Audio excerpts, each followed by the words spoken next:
What's going on, guys? Welcome to another video. Before I start this video, I just want to remind you guys, if you like what you're seeing, make sure that you comment, that you share, and that most importantly you subscribe and you like this video so it can be pushed out to the YouTube algorithm.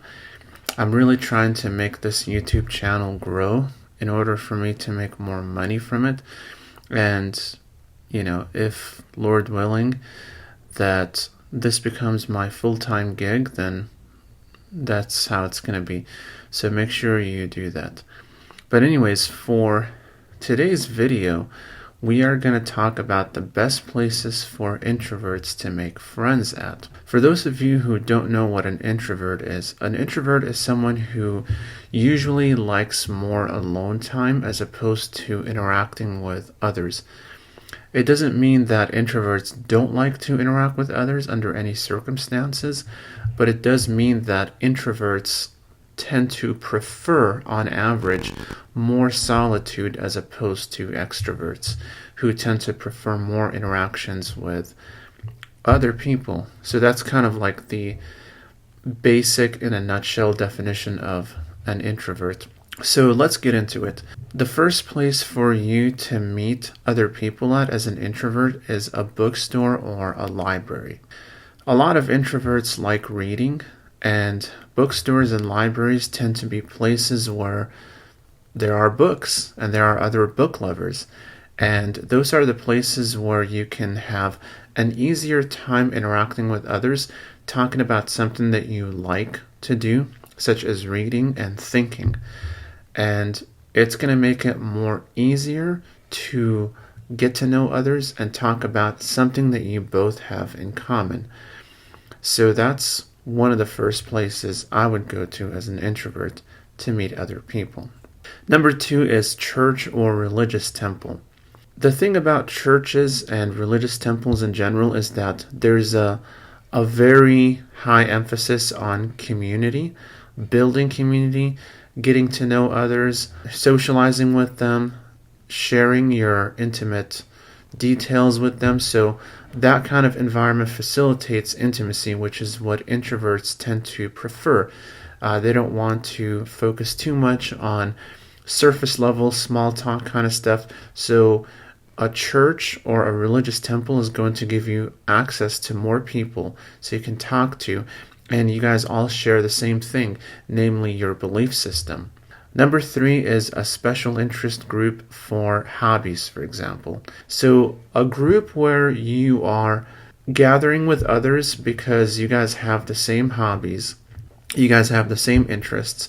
It's going to make it so much easier to talk to others about that thing, as opposed to going to a place like a club or a music festival when really you're not into those kinds of environments. It's going to make it so much more difficult and challenging to get to know others and to make new friendships. So the best thing to do is join a group where you guys have something in common, whether it's you guys like knitting, or you guys like reading, or you like collecting cards, or you like video games. Find the group that is going to be beneficial to you, and you will find it much easier to get to know people in there, because guess what? You guys all have the same interests anyways, so you might as well just get to know each other. Number 4 is school. Now this one is obviously a little bit tricky, and it depends on your age range. Generally, if you're like a college age student, you can meet other people in school because you guys are already in the same life stage as each other. So you can get to know each other, talk about class, what homework you have, even create a study group, and that's how you create long-lasting friendships. If you're somebody who's a little bit older and you're going back to college because you want to get a degree, or you just want to renew your knowledge of your current field, it's still possible, but it would be a little bit trickier, just because oftentimes there's like this big age gap that tends to create a disconnect between yourself and people who are college age students. But certainly that doesn't stop you from socializing with people and having conversations with others, because even if you're not somebody who is going to stay in school and you have a busy life, because when you're older, generally there's more responsibilities as opposed to when you're college age, you have more free time. It's still okay to say hello to other people and just be nice to them. And you're going to notice that that makes you more confident and it makes you more trusting of others, and others are going to be trusting you more. The fifth one is it's work. I know I made a video about like why you shouldn't be friends with your coworkers, and I will put that in the link of that video in the description. So this one is tricky. I still maintain that for the most part you shouldn't be friends with your coworkers.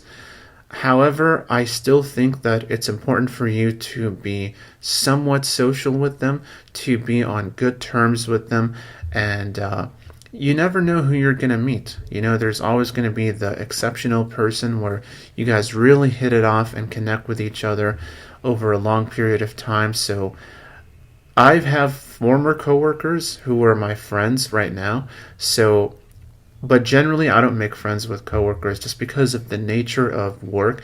It's more designed for you to make money and just go home. But it certainly doesn't mean that you can't meet people at work, because you guys are doing the same job anyways, so you might as well just talk to each other to make the time go by quicker. And last but not least, number 6 is family gatherings. When you are with other family members, you're already familiar with them. Or at least I hope you are already familiar with them. And if not, then get to know your family members. And chances are your family members, they know other people that they can introduce you to. And just by knowing your cousin or your uncle or your aunt or something like that, they will introduce you to other people and you will know that person and you will expand your social circle that way. I hope this was helpful to you guys, and I will see you in the next video.